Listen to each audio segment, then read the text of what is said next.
ಕೊಳ್ಳೇಗಾಲ ಕ್ಷೇತ್ರದ ಅಭಿವೃದ್ಧಿಗೆ ಬದ್ಧ ಶಾಸಕ ಎಆರ್ ಕೃಷ್ಣಮೂರ್ತಿ. ಕ್ಷೇತ್ರದ ಅಭಿವೃದ್ಧಿಗೆ ಹೆಚ್ಚಿನ ಅನುದಾನ ನೀಡಿದ ಮುಖ್ಯಮಂತ್ರಿಗಳಿಗೆ ಧನ್ಯವಾದ ಅರ್ಪಿಸಿದ ಶಾಸಕ. ನಮ್ಮ ಸರ್ಕಾರ ಪಂಚ ಗ್ಯಾರಂಟಿ ಯೋಜನೆಗಳ ಜೊತೆಯಲ್ಲಿ ಶಿಕ್ಷಣ, ಆರೋಗ್ಯ, ರಸ್ತೆ, ನೀರಾವರಿಗೆ ಒತ್ತು.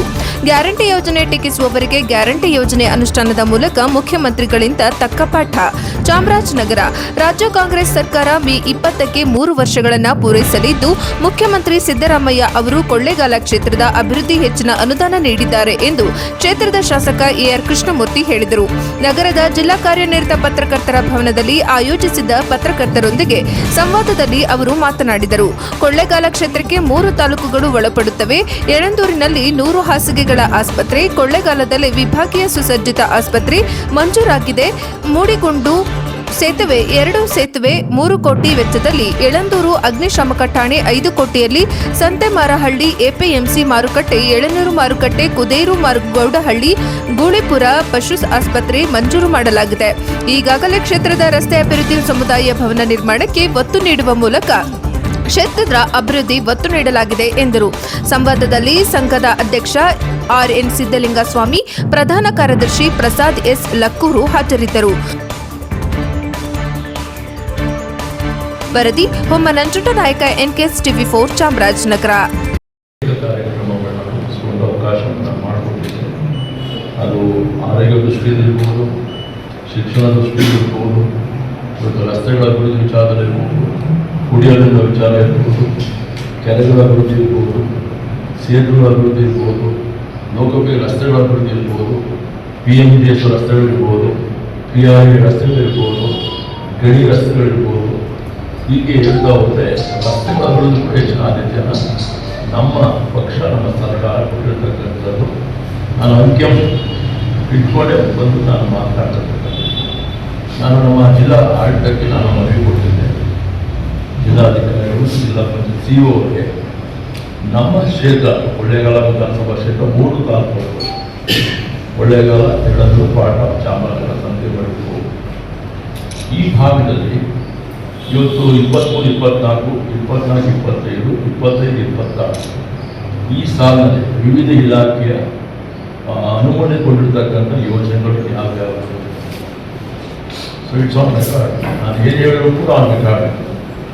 ನಾನು ಅದನ್ನು ಉಪೇಕ್ಷವಾಗಿ ಹೇಳುವಂಥ ವ್ಯಕ್ತಿಯಲ್ಲ. ನಾನು ಆ ರೀತಿಯಲ್ಲಿ ನಾನು ಅಂಕಿಅಂಶವನ್ನು ಪಡ್ಕೊಂಡೆ. ಇವತ್ತು ನಾನು ನಾಟ್ ಗಾನ್ ಇನ್ ಡೀಟೇಲ್ ಹೋಗಿ, ಬಟ್ ಸ್ಟಿಲ್ ಅದನ್ನು ಇಟ್ಕೊಂಡೆ. ನಾನು ನನ್ನಲ್ಲಿ ಇರ್ತಕ್ಕಂಥ ಅನೇಕ ಈ ಇಲಾಖೆಯ ಯೋಜನೆಗಳು ವಿಚಾರವನ್ನು ತೋರಿಸ್ತಾ ಇದ್ದೀನಿ.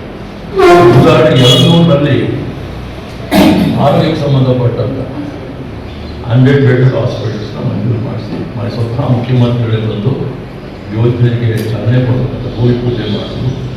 ಯೋಜನೆಗೆ ಸಣ್ಣ ಕಂಪ್ಲೀಷನ್ ಜೂನ್, ಜುಲೈ, ಆಗಸ್ಟ್ ಒಳಗಡೆ ಕರೆಯಿತು. ಎಂದಾದರೂ ಕೂಡ ಅದು ಕೂಡಿಕೊಳ್ಳುವ ಆದ್ಮೇಲೆ ಅದು ಉದ್ಘಾಟನೆಗೆ ಸಿದ್ಧ ಆಗಿರುತ್ತೆ. ಅದನ್ನು ಉದ್ಘಾಟನೆ ಮಾಡಿಸ್ತಕ್ಕಂಥದ್ದು ಮುಖ. ಜೊತೆಗೆ ಇನ್ನೊಂದು ಆಸ್ಪತ್ರೆನ, ಹೆಚ್ಚುವರಿ ಆಸ್ಪತ್ರೆನ, ಯಾಕಂದರೆ ಸಂಪುಟದ ಅನುಮೋದನೆ ಆಗಿದೆ.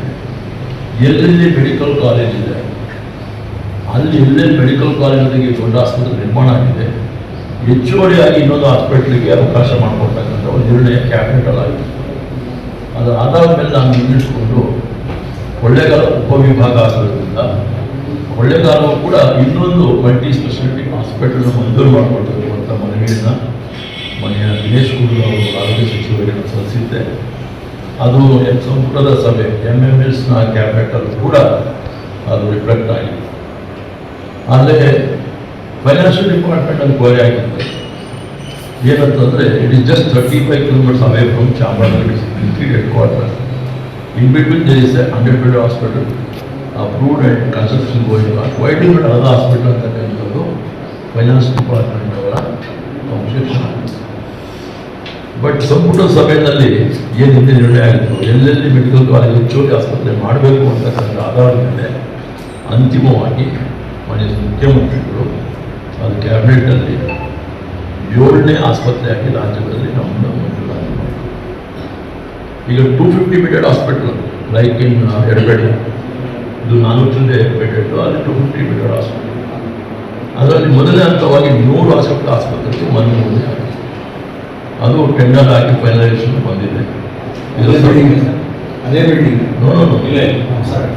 ಅದನ್ನ ಮಾನ್ಯ ಅಶೋಕ್ ಅವರು ಯಾಕೆ ಸಂಘಟನೆಗಳಿರ್ಬೋದು, ರಾಜಕಾರಣಿಗಳಿರ್ಬೋದು, ಜನಪ್ರತಿನಿಧಿಗಳು, ಹಾಲಿ ಮಾಜಿ ಇರ್ಬೋದು, ಎಲ್ಲರೂ ಕೂಡ ಪತ್ರಿಕಾಗೋಷ್ಠಿ ಕರೆದು ಆ ವಿಷಯ ಆಧಾರಿತವಾಗಿ ತಮ್ಮ ಮುಂದೆ ಪ್ರಸ್ತುತಪಡ್ತಕ್ಕಂಥದ್ದು ನಾವು ಕಂಡಿರ್ತಕ್ಕಂಥದ್ದು. ಅದು ಇವತ್ತು ನಮ್ಮ ಕಾಂಗ್ರೆಸ್ ಪಕ್ಷದ ಸರ್ಕಾರ ಮಾನ್ಯ ಸಿದ್ದರಾಮಯ್ಯ ಸಾಹೇಬರು ಮುಖ್ಯಮಂತ್ರಿಗಳಾದ ಸಂದರ್ಭ 3 ವರ್ಷಗಳ ತೋರಿಸಿದಂದು ಗಂಡುವಾದಂಥ ಒಂದು ಸಂವಾದ ಆಗಬೇಕು ಅಂತಕ್ಕಂಥದ್ದು ಮಾಧ್ಯಮ ಸ್ನೇಹಿತರ ಅಭಿಪ್ರಾಯದೊಂದಿಗೆ ನಾನು ಇಲ್ಲಿ ಶಾಸಕನಾಗಿ ನಿಮ್ಮ ಜೊತೆ ಪಾಲ್ಗೊಂಡಿದ್ದೇನೆ. ಇದೇ ತಿಂಗಳು ಮೇ 13ಕ್ಕೆ ಚುನಾವಣಾ ಫಲಿತಾಂಶವನ್ನು 3 ವರ್ಷವನ್ನು ತುಂಬಿದೆ. ಮೇ 20ಕ್ಕೆ ನಮ್ಮ ಸರ್ಕಾರ ಮಾನ್ಯ ಮುಖ್ಯಮಂತ್ರಿ ಸಿದ್ದರಾಮಯ್ಯ ಅವರ ನಾಯಕ ಸರ್ಕಾರ ರಚನೆಯಾಗಿ 3 ವರ್ಷ ಪೂರೈಸಿದ್ದಾರೆ.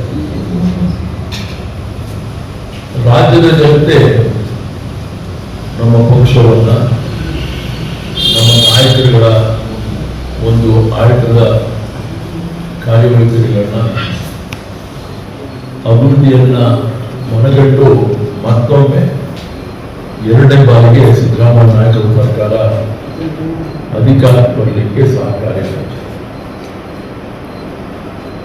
ತಮಗೆಲ್ಲ ಗೊತ್ತಿರುವ ಹಾಗೆ 1918 ಸಂದರ್ಭ ನಾನು ವಿರೋಧ ಪಕ್ಷದಲ್ಲಿದ್ದಂಥ ಮಾಜಿ ಶಾಸಕ. ಅವತ್ತು ಕೂಡ ಸಿದ್ದರಾಮಯ್ಯ ಅವರ ನಾಯಕತ್ವದಲ್ಲಿ ಉತ್ತಮ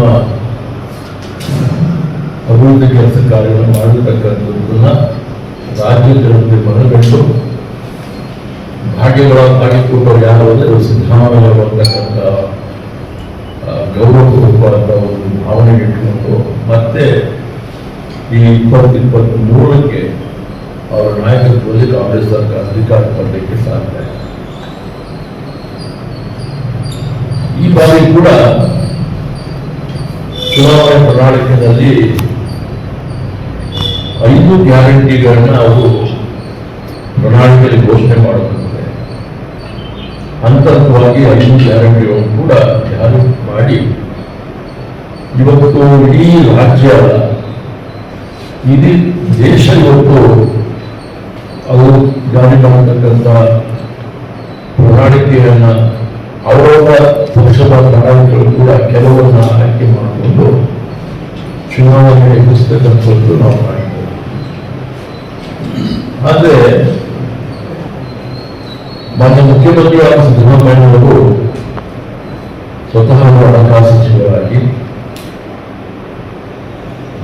ಈ ಒಂದು ಸಂಪನ್ಮೂಲವನ್ನು ರಾಜ್ಯದ ಬೊಕ್ಕಸಕ್ಕೆ ಕ್ರೋಢೀಕರಿಸಿಕೊಂಡು ಇವತ್ತೇನು ಈ ಒಂದು ಪ್ರಣಾಳಿಕೆಯ ಗ್ಯಾರಂಟಿ ಯೋಜನೆಗಳಿಗೆ ಸುಮಾರು 56,000 ಕೋಟಿ ರೂಪಾಯಿಗಳನ್ನ ಕಾಯ್ದಿರಿಸಿಕೊಂಡು ಇದನ್ನ ಅನುಷ್ಠಾನಗೊಳಿಸಿರ್ತಕ್ಕಂಥ GST ಇವತ್ತು ಖಂಡಿತ ಆಗಿ ಅದೀಗ 54,000 ಕೋಟಿಯನ್ನ ಕಾಯ್ದಿರಿಸಿಕೊಂಡು ಇವತ್ತು ಮುನ್ನಡೆಸ್ತಾ ಇದ್ದಾರೆ.